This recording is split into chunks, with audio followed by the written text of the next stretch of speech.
Hello guys, my name is AermanReid, and today we're going to be going over top 10 tips that are going to help you in Savages. Starting off with tip number 1, that's going to be switching to legacy movement settings. Legacy settings is a humongous lifesaver. What that's going to do is it's going to allow you to quickly move out of those AoEs rather than slow step backwards out of them. I cannot tell you how many times legacy settings has saved my life and anybody that I've ever told to switch to it as well. How you're going to switch to legacy settings is you're going to press escape, you're going to go to character configuration, and then it is the very first option. It says movement settings. Make sure you click on legacy type, and you can adjust those sub settings as you see fit, but I have both of those boxes checked. Legacy settings is a huge lifesaver and it will dramatically change the way. This next tip is the biggest game changer that happened to me whenever I started doing Savage content. And what this next tip is it's going to allow you to see your enemy's hotbar bigger and better. A lot of the time whenever you're doing Savage content or in-game content, the moves that the bosses will use may not have a tell, and instead you're going to have to read the cast bar in order to know what she's going to do.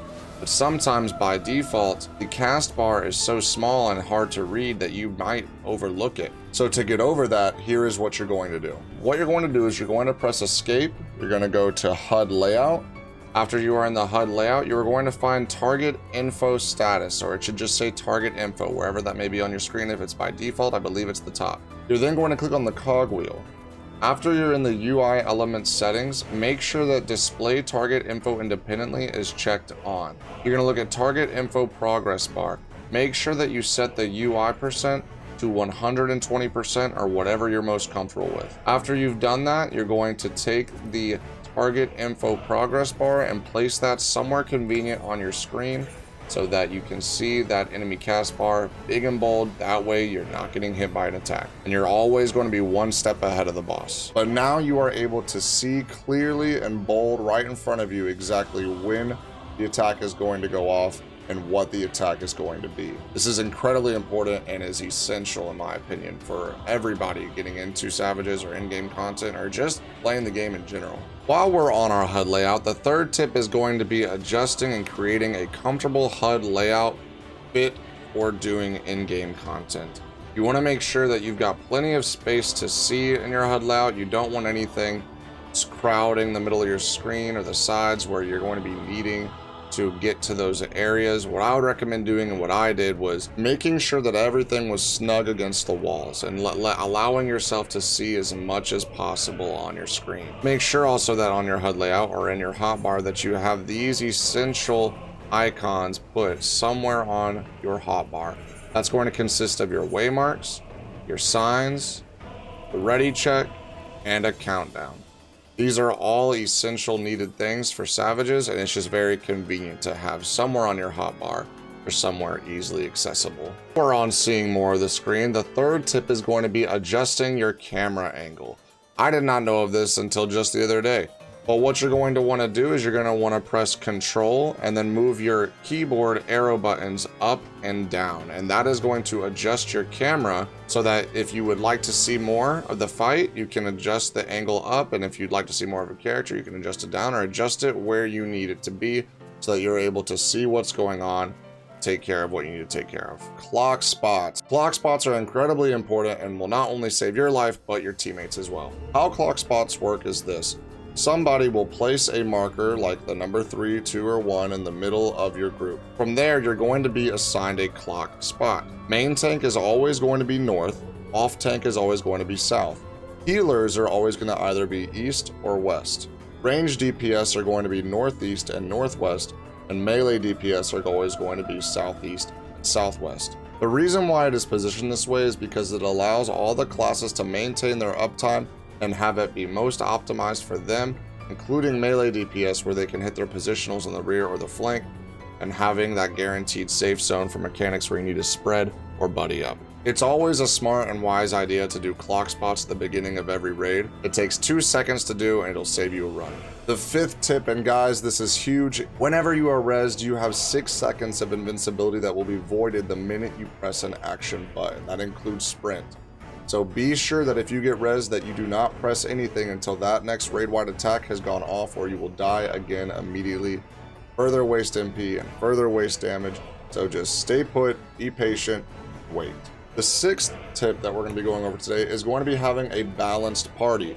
And what a balanced party consists of is any 2 healers, any 2 tanks, 2 melee DPS, a physical range DPS, and a magical range DPS. When this party compilation occurs, it gives your entire party a 5% damage boost across the board.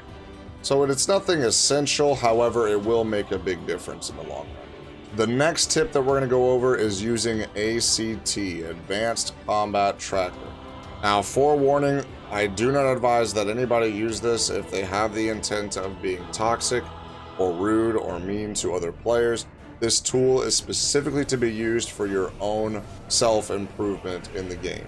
ACT records and monitors your character's gameplay and allows you to see each and every individual category of damage output, critical hit, direct hit, healing, overhealing. So by using ACT, you can see the areas where you could be improving, and it also shows where you stand in your party. So for example, as a healer, you should be at the bottom of the board. Tanks should be just above you, and then after that should be DPS. So a great way to see if you are needing to improve is if you are a DPS, you should be within the top 4. If you're a tank, you should be at the 5th or 6th slot. And if you are a healer, you should be within the 7th or 8th slot. Usually what it means is if there is a tank that is higher than a DPS or a healer higher than a tank, it's either that you're dying or it's that you're slacking, and you need to make sure that you're picking up the slack. Again, guys, do not use this tool for toxic means or purposes. This is strictly for self-improvement, and it is a bannable offense if you use it in a toxic way. The next tip is going to be checking your FF logs. FF logs directly goes hand in hand with Advanced Combat Tracker, and what you will do is you will upload that Advanced Combat Tracker log that you took when you were in that Extreme or Savage, upload it to FFlogs, and then from there you can go into FFlogs, into that specific instance, and see what exactly you did. You can see how much damage you dealt, how much healing you did, how much overhealing you did, and it's just a way to see if you're improving or not. FFlogs has a scoring system from 0 to 100 based on how well you did in a particular category.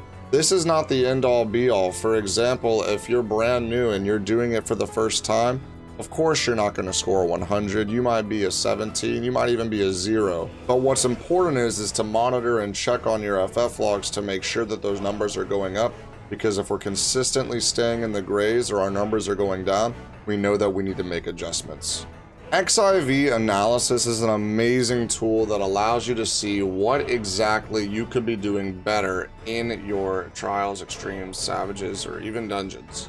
All that you need to do to get your log analyzed is go into your FFlogs instance on FFlogs, copy the URL link from the summary page, and then paste it into XIV Analysis. From there, it's going to tell you what exactly you need to be doing better in order to put out optimal heals and optimal damage. It is incredibly specific and very, very detailed, and is a humongous, amazing help. When starting out, I would use XIV Analysis after every single extreme, savage, trial, whatever, just to make sure that I was doing everything that I could.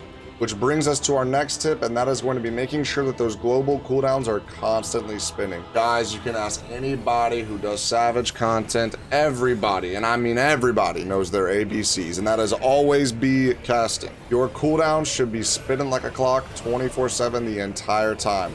If at any point in time your global cooldowns are not attacking or not spinning, then you're doing something wrong. Now, of course, there's going to be downtime in the savages and in the fights, and there's nothing you can do about those moments, but any time where you can, you've got to be going in there and dealing damage. So just know, going into these fights, if your global cooldowns are not spinning, you're doing something wrong. The next tip is going to be joining the Balanced Discord. The Balanced Discord has very in-depth and detailed guides on each individual class, including best in slot builds as well as opening rotations. So if you are unsure as to what potions you should be popping or what food you should be eating or what gear to wear, the Balance is a perfect place to find all that information. And they have multiple different channels, so if you have any questions regarding your class, I'm sure in one of these many channels it will be answered. And with that, guys, that concludes the video. I hope that y'all enjoyed. If you did, be sure to leave a like, subscribe, go check out the Twitch channel. We stream every day but Monday, and I hope to see you in the raids. Have an amazing rest of y'all's night. Happy raiding.